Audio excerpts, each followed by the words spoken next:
Good morning from Panhandle Outdoors with Winston Chester. Panhandle Outdoors, your source for fishing, hunting, and information for folks who enjoy the great outdoors. Now sit back, relax. It's Panhandle Outdoors. Good morning, folks. Welcome to Panhandle Outdoors and Winston Chester. I'm glad you're here this morning. We've got a great show lined up. We'll get started with our weather brought to us by Haney Technical Center. I was out fishing yesterday with Mike Eppenstall, and I'll have that video later on, but we were talking about the new GED test I have coming up in January 2014. That's going to be a lot harder than the one we have right now. So if you're thinking about taking the GED, go ahead and take it now before 2014 starts and get it out of the way. Okay, high today is going to be 66 and low tonight 49. And our water temperature stayed at 71 degrees. I want to show you the chart again. I sort of put this together myself, but back in August, we were at 85 degrees, but look how it's changed. It has dropped down 82, 81, and then 70 in October of 78, and then on down, all the way down to 71 now in November. So it has it really dropped. And in fact, I was sticking my hand in the water yesterday. We were in the bay. It was just cool. You don't really want to go swimming now in that kind of water. River readings: the Apalachicola at Bluntstown is 0.3, and the Choctawhatchee at Caryville is a 1.6, and they're steady. Not much going on there. River just really low. I know some of y'all are still planning on going squirrel hunting this weekend on the big river, so just be careful of the stumps and all. You should have plenty of room for a lot of campsites. It's not going to be real muddy back on those sloughs, so it's really dry. All right, let's take a look at our tide chart. I only have one tide today, and that tide is at 6:31 is a low tide, and a high tide is at 8:43. So got some good strong tide. Got a strong tide of 1.4 foot range today. All right, that takes care of our weather. Let's take our break, and we'll be back with our special guest. Welcome back, and welcome Ronnie Groom. Good morning, buddy. All right, Ronnie. First of all, we're sitting here talking about bears, and I know we're talking about them a lot. Tomorrow, I'm going to show you some really cool pictures. Don't have time today, but I know your customers, they talk about a lot of the bears. Seems as though this year the bears are worse than they've ever been. Of course, that's just natural. You know, they're growing in population, and it's going to be more and more of a problem. Yeah. And really something needs to be done about it. Yeah. Yeah. We need to have a limited season where we have too many bears. Yeah, and in certain areas they may eventually get to that, but I know they have a lot of trouble out of Tallahassee and all. Oh yeah, you have trouble getting things like that approved, but they're really a problem. I mean, right in Panama City now, you know, up around Deer Point where I live, we got bears. I saw one run across in front of the Highway Patrol Station the other day, and they're all over town. That one's been seen a lot. That's going to be, we're going to give him a name it's for not the just one, it's several because they're different size, and they come around a little school up there, you know, and it's a problem. Yeah, serious problem. Well, and we really wouldn't know if it's such a problem if we didn't have these cameras that y'all sell. Right. Everybody and a brother has these cameras now, and they're getting just more and more technologically so efficient, and we've seen a lot of pictures. In fact, that's what my daughter and Walter sent some pictures last night, about 40 pictures, one just tearing up the feeder, so I'm going to try to get that for you. But you got some more good stuff? Yeah, I bought a few things. It's kind of interesting, you know, for the Christmas coming up, hunting season. First thing I want to talk about, and this has nothing to do with that, but it's pepper spray. A lot of people come in and buy pepper spray for self-protection. You know, it's really a good item, and some people have trouble finding it, but we carry, you know, 2 or 3 different types of it. And it's I didn't know y'all carried that. That's good to hear. It's good. Good. It's good. You know, this one's on a keychain, and you just carry it with you, and if you need it, you got it. Because you never know now, I tell you. Yeah. Cool. We got hand warmers. You know, the weather's getting cold and people are always complaining about your feet. So we carry hand warmers, foot warmers. In fact, we've got the new Thermocell one that you can set. You know, it's really an elaborate foot warming system. And we sell a lot of these. A lot of old people, you know, need some extra help. So we got battery powered socks and that kind of thing, because this cold weather is a big thing. And we also carry a big line of really thick, warm, comfortable socks. Yeah. They're hard to find, you know, really good socks. We got all that kind of stuff. In the hunting end, in fact, not just hunting, but camping or anything else, this is a backpack. This thing, all you gotta do when you get out of your truck is mash a button. Okay. Turn it off. Wherever you go, when you get ready to go back to your truck or to your boat, you mash your button, it's got an arrow pointing where your boat is. Is that right? Now, is that a compass, or is it's just like a GPS? Well, it's got a compass, but it's sort of a GPS. And it just points tells back. you where to go back. Now, that's cool. And you can put several spots in there, too. You can program it several different ways. So if you're down, I'll tell you where it's going to come in handy. If you're down in the swamp and all, get out of your boat, swamp, and you get back in there. And I know we've been there before. Yeah, oh man, I got lost down there. That was the most helpless feeling I have ever seen. If you've ever hunted a river swamp at one time or another, you've been lost. Yeah, and you can hear boats everywhere. You don't know where they are, up a slough in another river. You know, it's really terrible to spend the night in a swamp down there. I tell you. So, it's not an expensive gadget, and it's something that'd really be nice. Yeah, that's a good idea. This is a viewer. You know, game cameras are the thing now. And you got a little card in there that's got all your pictures on it. Well, you can pull that card out and stick it in this viewer right while you're in the woods. You know, just time you do it, and you can see what you got on all the cards. Oh, cool! And you can also transfer the pictures to this viewer. Stick your card back in your camera again and keep going. So. It's really a handy gadget. We do real well with those. Technology is just going right in there. It's amazing. But it's amazing how they've transferred, technology in the business field is one thing, but how they've transferred it into the outdoor field. That's right. And you can take that card and put it in your television, see it on a full view screen, and you get video or still pictures. And a lot of people are keeping up with that. One thing that's very popular for Christmas and to hunters and football viewers and everything is binoculars. We carry probably the best assortment anywhere around. We got them camouflage plain. We got them for boats. Those are Bushnell. That's a good brand. Bushnell is a very good brand. They do a very good job. This is a rangefinder, a very small, compact rangefinder. It's made by Bushnell. I'm sorry, it's not made by Bushnell. What does that say? I can't see it. Got my glasses. I can't read it either. All right, Jeff, we just have to read it. Anyway, it's a good one. It's in red print and camouflage. It's made by Redfield. Redfield. That's what I thought it said. Redfield's been in for years. It's in red print. It's very compact and easy to use, and especially bow hunting. If you miss the yardage 5 yards, you're probably gonna miss your target. Yeah. So this is very important. It'll go on out to 500-600 yards. Very, very, very popular. This right here is something that is becoming very popular. It's a hunt life item. Yeah. You see salt life and everything. Well, now we've got hunt life.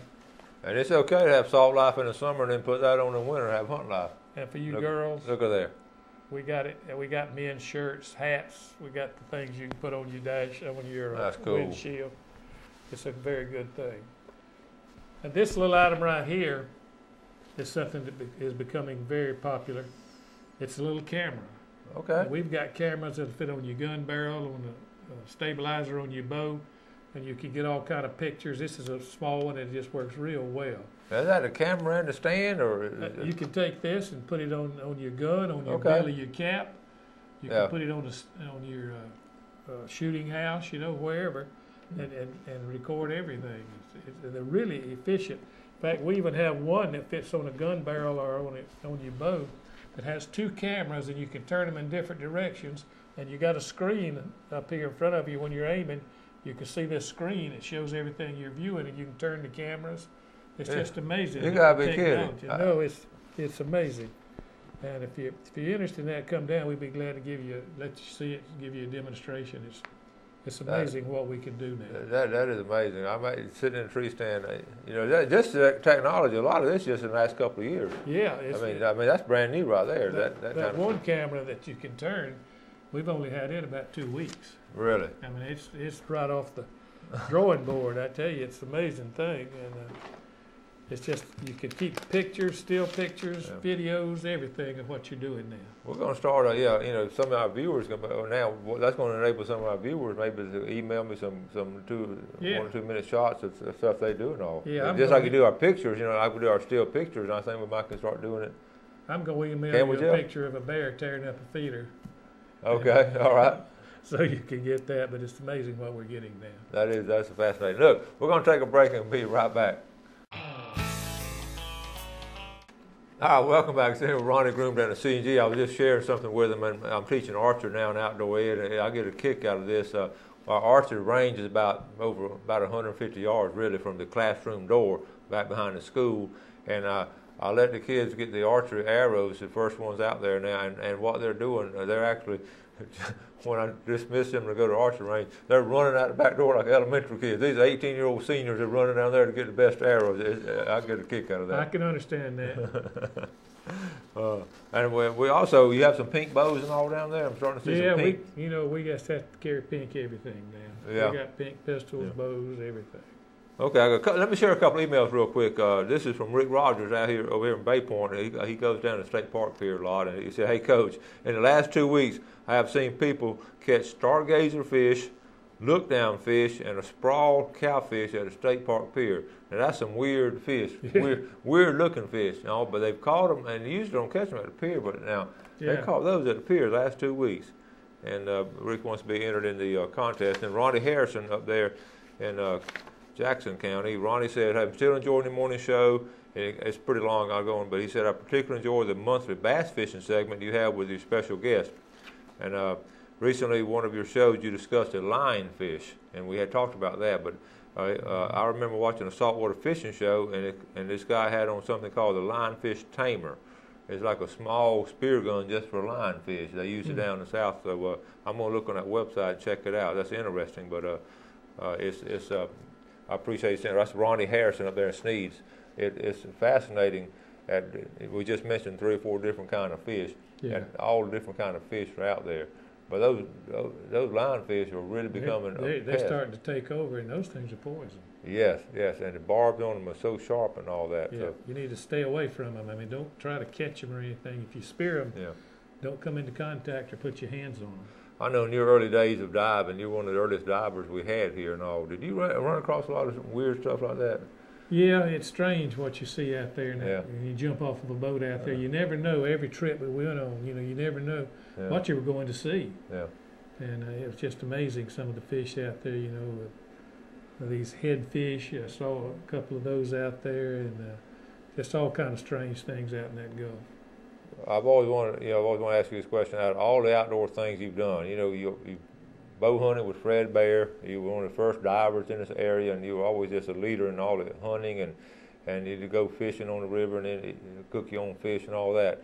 How do you prioritize what was some of your favorite things to do?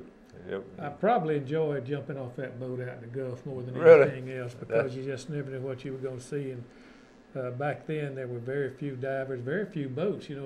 You could go out to the jetties in the morning and you'd see 5 or 6 commercial boats or party boats going out, but very little activity out there, and they were just piles of fish, and it was just beautiful out there. We had a great time. Normally, about how deep would y'all go in those early days? About the depth? We went up to about 125 foot. That was about the limit back then, because we were just using plain air, Well, I think what people take for granted, and I learned this when I was doing the book, and I've been interviewing you on this. We take for granted the availability of air, the compressed air. I mean, there wasn't any much air then. At one time, we had to go to Mobile to pump a tank. So we did back then. In the early days, most of our diving was free diving. We could hold our breath, and dive pretty deep back in those days, and because air was just too hard to come by and too valuable, and you had to take your turn, It was interesting. Well, things have changed a lot. I mean, we didn't even have a diver shop. Now, one of our sponsors, Divers Den. Yeah. You never would have mentioned back, would have regarded that would ever happening. Right. And diving now is much safer because of the equipment they've invented, But back then, it was pretty simple. Yeah. And it was very dangerous, but the good Lord looked after us, and we made it through it. Okay, listen, Ronnie's got a special gadget he's going to set up for us during this next break, and this is something I think you're going to really, really like and all. So we're going to go ahead and take our break, come back and get this set up for you. Okay, welcome back. We got a good show going here, but first, let's do our fishing game forecast for today. We were looking at only one time. Now, that's unusual. 12-17 to 2-17, right in the middle of the day. 12-17 to 2-17, right there. Now, I got to fish on Veterans Day, like I said, and we had that little time period. Those fish really bit during that time period. We took the notes of that. Now, Ronnie, you know, back in the day, people would go on the river, and you were one of them too, and just catch some fish and eat them right there on the riverbank. And I've done that with my granddad when I was a kid. And I never have forgotten that. Yeah, it's a good experience. Back when I used to do a lot of bass fishing, I had a little stove, not nearly as compact as this one, and a little pot, and we would take that out. We'd catch the fish, we'd clean them, we'd go to the bank, we'd cook French fries, hush puppies, and fish, and have a dinner. And you know, I have fond memories of that. It's a lot of fun. But we've got a system now that is really nice. This is a little stove. It's solid stainless steel. It's heavy, but it's very compact. It takes a little 1 pound gas bottle, fits on the end of this hose right here, and you can cook fish. And it's not only good for cooking on the river out in the bay, something like that, but you know, keep it in your backyard and cook. You can cook on it there. Real quick. It's real quick and it's compact. Stick it in your truck, under the seat, or in your car, and when you go to the lake or something, sit this thing up, and it's real easy to use. It's solid stainless. It's compact. The thing about it, it folds up. That's the thing. Comes apart, and look at that. Thing folds up like this. Look at that. This fits on top of it. It's called. Then it's got a bag. Got a bag to put it in. It's called carry it in. Roy Paul and Bubba cookers. They're from over there, Matter, Georgia. It'd also be good, you know, for emergencies when you lose power and all that thing. If you had this little cooker there, you could cook any, you know, heat up canned vegetables or whatever. And it's just a good, handy thing to have. I really enjoy using something like this. Unique idea. And it's not something cheap. It's cheap quality. It's solid stainless steel, and you don't have to worry about it. And so many places you can take it. Like I say, if you got a hunting camp and don't have a lot of stuff up there, you can keep it up there. Yeah, and it's easy to carry in that little bag. Oh, you know, like I say, you can stick it in that's amazing. Your toolbox in the back of your truck or under your seat. You got a stove, and these little bottles, you know, it'll run a long time on one bottle of gas. Yeah, that's a good price on there. Folks, we're talking about unique Christmas gift now. This is going to be a nice Christmas gift. Yeah, this would be nice to have. Yeah, take to the woods with you. Know, we got a lease down at Weewall, and we can take it down there. We got a table, just set it up, and we can cook our lunch down there. I imagine Gail will be watching this morning. She might be wanting to get this for me for Christmas. I'm just thinking. Yes, yeah. I'm saying it's so unique though to be able to cook outdoors. Yeah, and it's so compact and it's so easy to use. And a lot of us try to build a big old fire and let the fire go, and we cook on the fire on occasion. But that's a lot of work if you're hungry. Yeah. If you don't have anything else to do, nothing else to do, that's good. I've carried a Coleman stove a lot of times, but this thing is so much more compact, and it gets hot. Yeah. It really cooks. All right, look, y'all don't forget that. Now, I want to say I got an email talking about the weather change and water temperature getting cooler and all, and you're familiar with this. Being duck hunters are getting excited. I got an email from Kurt Davis up there. He lives on Deer Point Lake, the northern end of Deer Point Lake. He told me the first group of ringnecks came in this past week. This cold weather's bringing them down now. Cold weather brought them in. He always, really he emailed me about 2 weeks ago and said the coots were in, and then this past week the ringnecks came in. So you duck hunters, y'all be aware. If they're coming in Deer Point Lake, I guarantee you they're hitting the Lake Seminole up there. They're coming everywhere. And so just be aware. You know, that Thanksgiving duck season is right around the corner. Be right on us. You got plenty of shells down there, haven't you? Got plenty of shells, decoys, waders, anything you need for duck hunting, calls, everything. And don't forget, the dove season is in. We're in that second phase of it. Matter of fact, I may go dove hunting Saturday. We got a few birds. We've got some good reports on dove hunting. Exactly. We've had more birds come in actually this past week or two because of this cold weather, and so we're sort of keeping it monitored and all. And, I thought about this too the other day, Ronnie. We were talking about game cameras for deer and all. And I wonder if any of these bird hunters and all put them out there, before it worked for ducks. You get a video on these things too. So I don't see why it wouldn't work. Game cameras are amazing for security, for hunting, whatever. I want to give a shout out too. Now tomorrow on the show I'm gonna have Stan Kirkland. We'll make sure he keeps us legal and all that. Oh yeah. Stan will be here tomorrow. If you have any questions for Stan or anything, be sure to email me today, and I'll relay the questions to him. But I'm gonna give a shout out to. This time, we always talk about doing something good for people and all that, and this time of year, Thanksgiving coming around the corner, and I saw where Salvation Army, they're in need. They're in need of stuff, and just this morning right before the show, I got a call from my daughter, Wendy, who teaches 8th grade American history at Bay Haven, And she was so proud of her students and all. The whole school from K through 8 brought in 4,000 cans of vegetables, of vegetables and just canned stuff for the Salvation Army. So a good shout out to all you kids at Bay Haven K through 8. That's a lot of cans. You know, we need to look out for each other. We don't need to depend on the government for all this stuff. We just need to get out and do it. Yeah, and that's how churches and people, just look out for your neighbors and take good care of them. And that's how you do it too. And speaking of, now we have a couple more tickets left now for the First Baptist having wild game cookout. I want to congratulate Bill Jones up there in Alpha. And he just won these two after the show, and also called me after the show. Got 2 more tickets. They're going to have Rick from Rick and Bubba. He's going to be the speaker. Now. Good. He's a character. Oh yeah, good guy. And they feed a lot of people too, don't they? Yes, sir. It's lots amazing. Of people. I went by and talked to Rick the other day, and he's already started on the cooking. Yeah, Ricky, he called me. He's going to come by and we'll get some things to give away. Oh, good. And that's the thing about it. I didn't mention this the other day. The raffles, they have a gun raffle. They have all kind of stuff they give away, and all you got to do is be there. Just be there. And I've never wanted big guns and all, but I've won a couple of things. Usually I win a cap or something. But how many caps have you got? You got as many as I got? I got a bunch of caps. I do. I appreciate all of them that we get. Are y'all doing guns this year, or do you? Where's that? Are y'all doing the C&G guns, or y'all? Who are they getting the guns from? They get them from us. Okay. So do you know what kind they are this year? No, Rick's coming down to pick out. He usually picks out 3 different ones. Okay. He usually gets a black powder and a rifle and a shotgun. Yeah, I just want to win one of those 3. Either one of them. I don't want all 3 of them, but one of them will be fine. So anyway, that's coming up.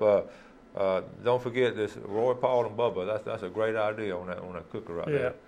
And you get some good reports on early season on archery and all? Yeah, this is going to be a good hunting season. Yeah. We've had some rain in the past, and the deer are fat, and birds are good, ducks are coming, so things are looking up. Yeah. Y'all run by C&G. I've been there since what year? 1950? About 60-something years. 60-something years. Incredible story. C&G. Colleges need to do a business model on C&G and then teach it to their students on how to run a business, because y'all been there so long in a tough business. Yeah, competitive business. Yeah. All right. Well, Ronnie, thanks for coming by. Appreciate Thank you, buddy. Enjoyed it. Hey, thank you all for watching the show. Thank you all for doing something good for somebody today, because I know you're going to do that. You have a great day, and God bless.